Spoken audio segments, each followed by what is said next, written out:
We're here in Neils Harbor, Nova Scotia. This is a northern Cape Breton fishing village that is on the Atlantic Ocean. And when Fiona hit, that ocean was all over this lawn.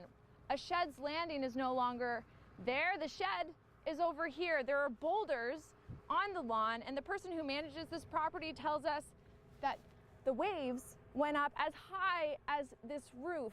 What you're seeing here is a white house that's covered with brown, dried sea foam. Now, when she came here to check it out, to see if everything was okay, to see if there were any leaks, she opened it up to find this. She says the back door, which was bolted, was opened up, that the ocean came in here, leaving sea foam, except for when she was here, it was up to this level. And you can see it on the walls, you can see it on the floor, and look at the kitchen. It's still all over.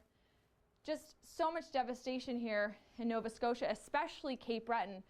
This is just one example of so much destruction.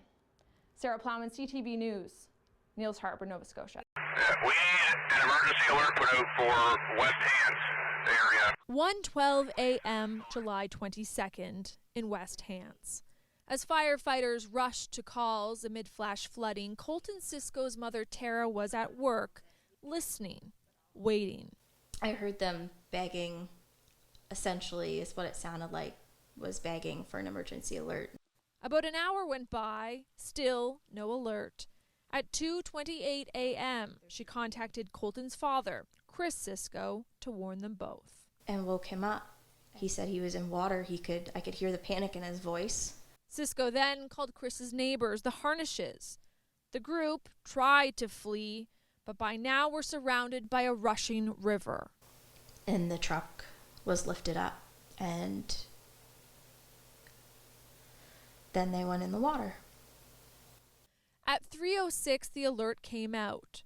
Cisco had already heard over the radio there was a child in the water. So by the time the emergency alert finally came, I knew my son was gone. Her 6-year-old son Colton and 6-year-old Natalie Harnish were 2 of 4 people who died in the floods. This mother wants to champion change. She believes there should be less red tape in place for an alert to go out and more trust placed in those on the ground. If people were able to listen to the boots on the ground, the people in it, I feel that amongst the lives that were saved that night, which there was many lives saved, that there at least would have been 2 more. A municipal leader in West Hants notes there were challenges around communication and mobilization during that catastrophic event and commits to looking at what can be done better. Sarah Plowman, CTV News, Halifax. Every movement requires help, drinking, even exhaling. Angela Parker Brown has ALS. She's paralyzed from the neck down. Her eyes tell another story. They light up when she thinks of her twin daughters, or tear up because she's humbled and grateful for this interview. Never in my wildest dreams did I think I would be in this position. That statement has so many connotations. With a computer that tracks her eye movements, she can go online, talk, or write. I have no single reason to be blue today, just little bits of everything I've collected in my mind. It took her just 2 months to write a book.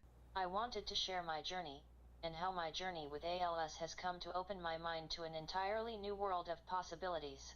It's hard enough for somebody to write a book themselves, right? But to do it with your eyes, like, it's unbelievable.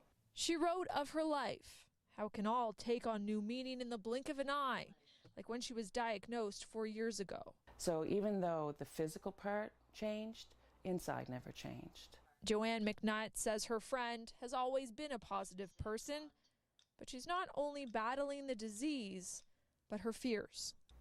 I find that the most difficult aspect, thinking that I am not being the mom that I envisioned I would be.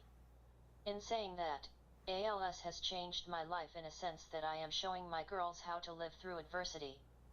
Situations change. Let's try our best to make the most of things.